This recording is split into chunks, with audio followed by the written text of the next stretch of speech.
హైదరాబాద్ మణికొండలో ఇల్లు కావాలా? ఒకప్పటి మణికొండ నేడు మణికొండగా మారింది. 2005లో కేవలం 9 లక్షల రూపాయలకు ఒక 2 బెడ్రూమ్ ఫ్లాట్ లభించేది. కానీ నేడు 3.5 కోట్ల నుండి 7 కోట్ల వరకు ఒక అపార్ట్మెంట్ ధర పలుకుతుంది. ఈ ధర కేవలం మణికొండ ప్రాంతానికి మాత్రమే పరిమితం కాలేదు.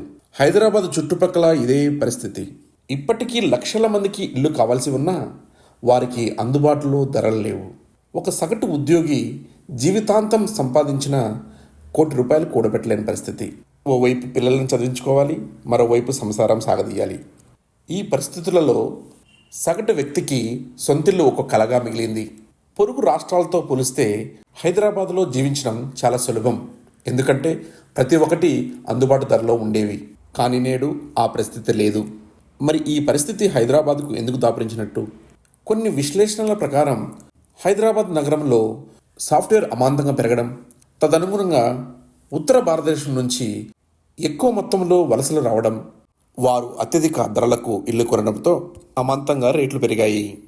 ఈ పరిస్థితి సామాన్యుడిని ఎప్పటికీ ఈ ప్రాంతంలో ఇల్లు కొనలేని పరిస్థితికి తీసుకువచ్చాయి.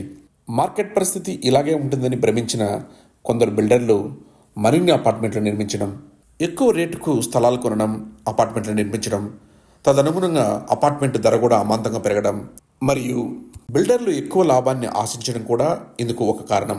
వెరసి హైదరాబాద్ పరిసర ప్రాంతాలలో 2 లక్షలకు పైగా అపార్ట్మెంట్లు సిద్ధంగా ఉన్నప్పటికీ కొనేవారు లేక వెలవెలపోతున్నాయి.